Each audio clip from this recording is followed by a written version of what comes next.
ಗೊತ್ತಿಲ್ಲ ಪೆಟ್ಕೊಂಡು ಬಂಗಾರ. ಓ ಗೊತ್ತು ಮಣಿ. ಆ ಮಣಿ ಈ ಮಣಿ ನನ್ನ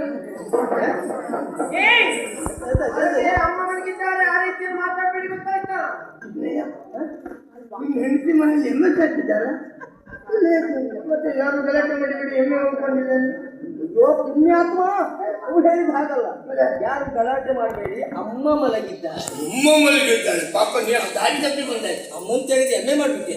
ಇವಳು ಅಮ್ಮನ ಮನೆಗೆ ಬಂದಾಯ್ತಲ್ಲ ನಾವು. ಅಮ್ಮ ಮನೆಗಿದ್ದಾಳೆ. ಅಮ್ಮನ ಕೊಟ್ಟ ಅಮ್ಮ ನನ್ನ ಹೆಂಡತಿ ಮಣಿ. ಓ ನನ್ನ ಹೆಂಡತಿ ಹೆಸರು ನಿಮಗೆ ಗೊತ್ತಾಗಲ್ಲ. ಇವಳು ನಾನು ಒಬ್ಬ ನೋಡಲಿಲ್ಲ. ಯಾಕೆ ಹಾಗೆ ಹೇಳಿದ್ನಿ? ಬಂದವರು ಯಾರು ಮದುವೆಗೆ ಗೊತ್ತಾಗಲ್ಲ.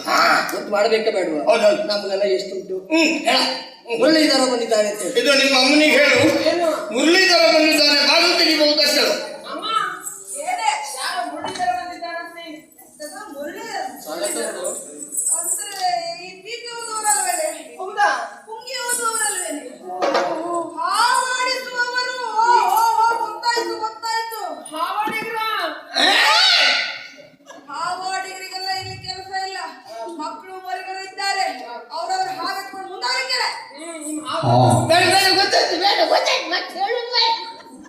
ಎಲ್ಲ ಕಿವಿ ಕೇಳಿಸ್ತದೆ.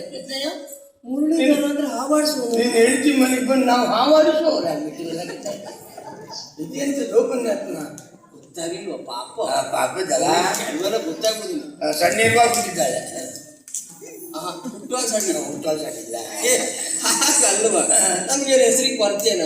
ಚಕ್ರವರ್ತಿ ಬಂದಿದ್ದಾನೆ. ಚಕ್ರವರ್ತಿಗೆ ಬಾಲ್ ತೆಗಿದ್ದಾರೆ. ನಿನ್ನ ಹೆಂಡತಿ ಯಾವ ಲೆಕ್ಕ? ನಿನ್ನ ಹೆಂಡತಿ ಯಾವ ಲೆಕ್ಕ?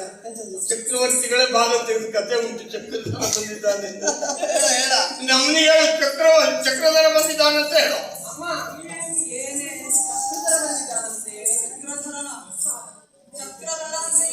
ಮಡಿಕೆ ಮಾಡುವವರಲ್ವೇ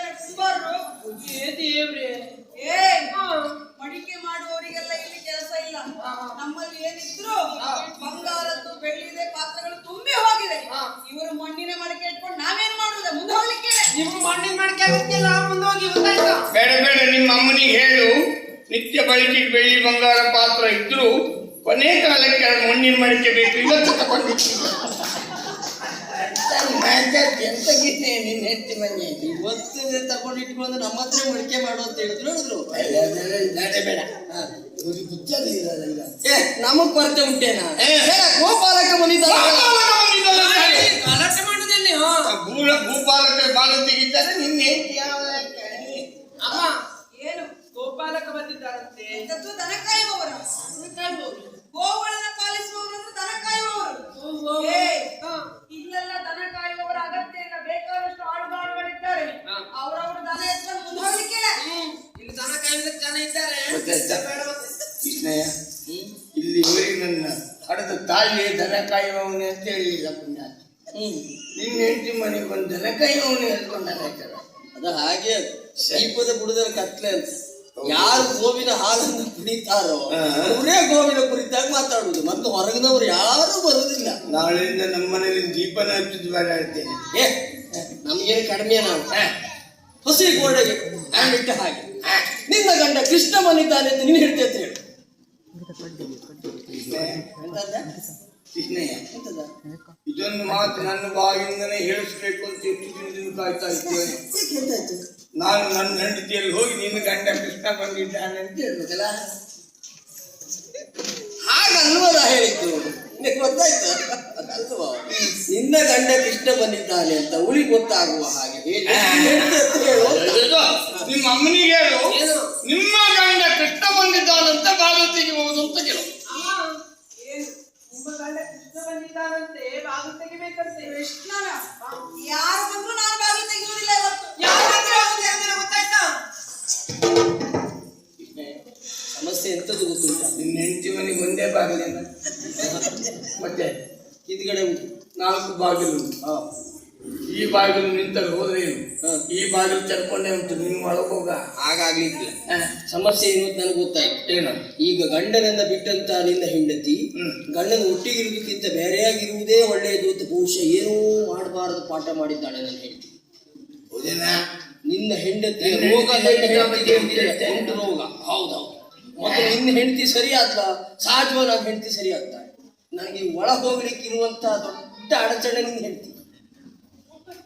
ಈಗ ಎಂತ ಮಾಡ್ಬೇಕು ನಾನು? ಬೇಗ ಬೇಗ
ಇವತ್ತೇ ಆಗ್ಬೇಕಾ?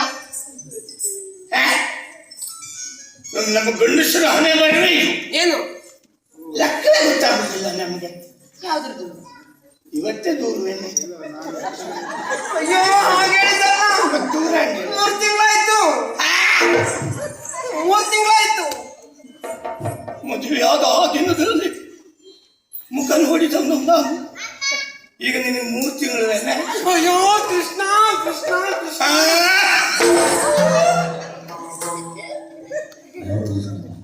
ಕೃಷ್ಣ ಏ ಕೃಷ್ಣ, ಗೊತ್ತಾಯ್ತು?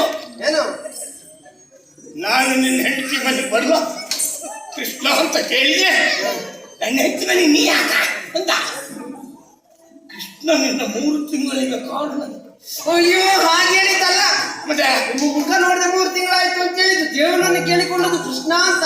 ನಿಮ್ಮ ಹೆಡ್ ತಲೆಗೇನು ಅರ್ಥ ಆಗುದಿಲ್ಲಲ್ಲ. ನೀ ಸರಿ ಬಿಡಿಸಿ ಹೇಳ್ಬೇಕಾ ಬೇಡ? ನಿಮ್ಮ ತಲೆಗೆ ಯಾವ್ದು ಅರ್ಥ ಆಗ್ತದೆ? ದಪ್ಪ ತಲೆಗೆ ಮತ್ತೆ ಆಗ್ಲಿ ದಪ್ಪ ತಲೆ ಆದ್ರೂ ನಿನಗೊಂದು ಉಂಟಲ್ಲ. ಹೋಗ್ಲಿ ಬಿಡು. ಏನು ಮಾತಾಡ್ಬೇಡಿ ನೀವು ನನ್ನಲ್ಲಿ. ಯಾಕೆ? ಎಷ್ಟು ದಿನ ಆಯ್ತು ಈಗ? 3 ತಿಂಗಳಾಗಿಲ್ವಾ ಮನೆ ಬಿಟ್ಟು? ಎಲ್ಲಿ ಕೊಟ್ಟೆ ನಿಮ್ಗೆ? ಬರೀ 3 ತಿಂಗಳಿಗೆ ಇಷ್ಟೆಲ್ಲ ಸಿಟ್ಟಾಗ್ತಿ. ಕೆಲವರೆಲ್ಲ 6 ತಿಂಗಳ ಮನೆ ಬಿಟ್ಟಿರ್ತಾರಂತೆ. ಅವ್ರ ಕತೆ ಏನು ಹೇಳು? ಏನು? ಹೋಗ್ಲಿ ಬಿಡು, ಸಿಟ್ಟು ಮಾಡಬೇಡ. ಸಿಟ್ಟು ಬಾರದೆ ಇದ್ದಿತ್ತ ಮತ್ತೆ? ಏನು ನಾನು ಆ ದಿನ ನನಗೆ ಗೊತ್ತಿಲ್ಲದೆ ನಿನಗೆ ಪೆಟ್ಟು ಕೊಟ್ಟು ಬಿಟ್ಟೆ. ಹೌದು, ಏನು ಗೊತ್ತಿಲ್ಲ ಪಾಪ. ಇನ್ನು ಮುಂದೆ ನಿನ್ನ ಕೈ ಮೇಲೆ ಕೈ ಇಟ್ಟು ಪಶತ ಮಾಡ್ತಾ ಇದ್ದೇನೆ. ಪಶತ ಶಪಥ? ಅದೇ ಶಪಥ. ಶತನ? ಇದು ಶಪಥ ಮಾಡ್ತೇನೆ. ಇನ್ನು ಮುಂದೆ ಕೈ ಕೊಡ. ಇನ್ನು ಮುಂದೆ ನಿನಗೆ ನಾನು ಕೈಯಲ್ಲೂ ಹೊಡೆಯುವುದಿಲ್ಲ. ಇನ್ನು ಕೈಯಲ್ಲಿ ಹೊಡೆಯುವುದಿಲ್ಲ, ಕೋಲಲ್ಲಿ ಹೊಡಿತೀನಿ. ಅವ್ರ ಜೊತೆ ಹೋಗ್ಬೇಡ, ತಡೆಯಿಲ್ಲ. ಅವ್ರ ಜೊತೆ ಹೋಗ್ತೇನೆ ಈಗ ನಾನು. ಪಾಪ ಅವ್ರು ಕಷ್ಟದಲ್ಲಿದ್ದಾರೆ, ಸುಮ್ಮನೆ ಇರ್ತಿಲ್ಲ.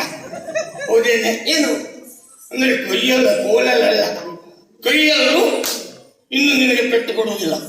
ಇನ್ನೊಂದು ಹೇಗೆ ಸಾಗುತ್ತೇನೆ. ಅಲ್ಲ, ಇನ್ನು ಪೆಟ್ಟು ಕೊಟ್ಟರು ಕೇಳೋದಿಲ್ಲ. ಅಲ್ಲ, ನೀನು ಪೆಟ್ಟು ಕೊಟ್ಟು ಕೇಳುದು ನಂಗೆ ಗೊತ್ತುಂಟು. ಇದು ತಿರುಗಿ ನೀನು ಕೊಡುವಷ್ಟು ಬೆಳೆದಿದ್ದಿ. ಆಗಲ್ಲ, ಇಲ್ಲೇ ಇರ್ತೇನೆ ಅಂತ. ಅದೇ ಇದಲ್ಲ ನೋಡಿ, ನಿನ್ನ ಹ್ಯಾಂಗ ನೋಡ್ಕೊಳ್ತೇನೆ ಗೊತ್ತಾ? ನನಗೆ ಮೇಲಿಟ್ರೆ ಇರುವೆ ಕಚ್ತದು, ಕೆಳಗಿಟ್ರೆ ಕಾಗೆ ತಿಂತದು. ಇರುವೆಗೆಲ್ಲ ರೆಕ್ಕೆ ಬಂತು, ಮೇಲೆ ಹಾರ್ತದೆ ಈಗ ಇರುವೆ ಅಂತ ಹೇಳ್ತಾರೆ. ಕಾಗೆಲ್ಲ ರೆಕ್ಕೆ ಇಲ್ಲ. ಅಲ್ಲ, ನಿನ್ನಷ್ಟು ಪ್ರೀತಿಯಿಂದ ನೋಡ್ಕೊಳ್ತೇನೆ. ಆಚೆ ಈಚೆ ಆಯ್ತು. ಆಚೀಚೆ ಆಯ್ತಾ? ಇನ್ನು ಮುಂದಾಗ್ಲಿಲ್ಲ. ಆಚೀಚೆ ತೊಂದರೆ. ಇದು ಕೆಳಗಿಟ್ಟರೆ ಇರುವೆ ಕಚ್ಚುತ್ತದು, ಮೇಲಿಟ್ಟರೆ ಕಾಗೆ ತಿಂತದು. ಆ ರೀತಿಯಲ್ಲಿ ನಿನ್ನ ಕಣ್ಣಿಟ್ಟು ಹಪ್ಪಳ ಚೂರು ನೋಡಿ. ಅದೇ ಹಾಗೆ ನಿನ್ನ ಕಣ್ಣಿಟ್ಟು ನೋಡ್ಕೊಳ್ತೇನೆ. ಹೇಳು, ಪ್ರೀತಿಯಿಂದ ನಿನ್ನ ನೋಡ್ತೇನೆ.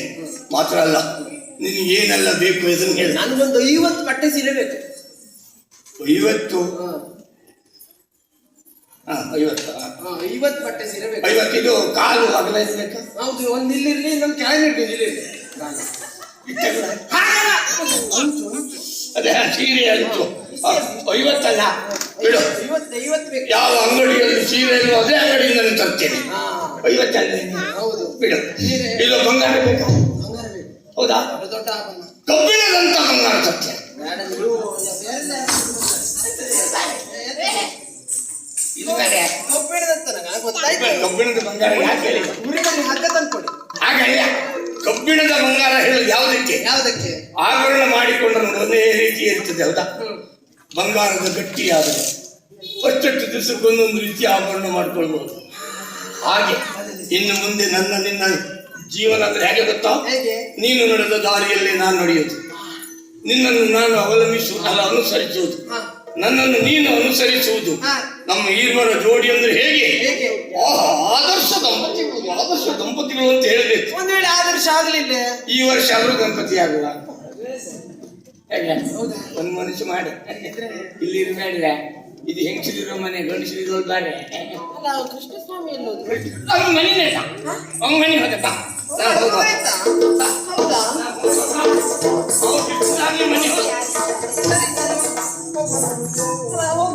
ಮತ್ತೇನಿಲ್ಲ, ಏನು ನಾವು ಸಂತೋಷದಲ್ಲಿ ಸಂಸಾರ ಸಾಗಿಸ್ತಾ ಇರುವಾಗ ಪಕ್ಕನೆ ಹಾಗೆ ಆಗುದಿಲ್ಲ. ಏನು ಪಕ್ಕನೆ ನೋಯಿಸಿ ಹೇಳಲಿಕ್ಕಿಲ್ಲ ನೀವು. ಅಲ್ಲ, ಪಕ್ಕನೆ ಹಾಗೆ ಆಗುದಿಲ್ಲ. ಪಕ್ಕನೆ ನಾನೆಲ್ಲಾದ್ರೂ ಸತ್ತೇ ಸಾಯಲಿಲ್ಲ ಈಗ ಅಂತದ್ದು ಆದ್ರೂ ತೊಂದ್ರೆ ಇಲ್ಲ, ಹೇಳ್ಬೇಡಿ ನೀವು. ಅಂದ್ರೆ ನಾನು ಸತ್ತು ತೊಂದ್ರೆ ಹಾಗಲ್ಲ ಅಂತದಲ್ಲಿ ಕೇಳಲಿಕ್ಕೆ ಅಂದ್ರೆ ನಾನು ಎಲ್ಲಾದ್ರೂ ಹಾಗಾಗಿ ಬಿಟ್ಟೆ ಅಂದ್ರೆ ನೀನು ಒಂದು ಒಳ್ಳೆ ಚಂದ ಇಲ್ವಾ ಕೊಂಡನ್ನು ನೋಡಿ ಮುಂದೆ ಹಾಕೊಂಡು ಸುಖವಾಗಿರು. ಅವರಷ್ಟೇ ಚಂದಿದ್ರು ಸಾಕು. ಎಲ್ಲಿದ್ದರು ಯಾರು ಒಬ್ಬರಿದ್ರು ಮುಖ. ಇಲ್ಲ ಸ್ವಾಮಿ, ನಾವು ಬೇರೆ ಮದುವೆ ಎಲ್ಲ ಆಗುದಿಲ್ಲ. ಮತ್ತೆ ಹಾಗಂತೇಳಿ ನಾ ಸಾಯುದಿಲ್ಲ.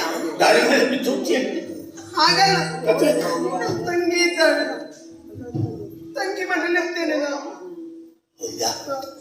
ಆಗ್ಲಿ, ನನ್ನನ್ನು ಮರೆತು ಬೇರೆ ಚಂದದ ಹುಡುಗನ ಜೊತೆ ಮದುವೆನೂ ಆಗುದಿಲ್ಲ, ದಾರಿ ಮೇಲೂ ಬೀಳುವುದಿಲ್ಲ. ಅದು ನಿಮ್ಗಿಂತ ಚಂದೆಲ್ಲ ಸಿಗ್ತದೆ. ಹೌದೌದಲ್ಲ, ನಿನ್ನ ತಂಗಿ ಜೊತೆ ನೀ ಜೀವನ ಮಾಡ್ತೀಯಲ್ಲ, ಸಂತೋಷ ಆಯ್ತು. ಹೇಳು ಮನೆ ಹೋಗುವ.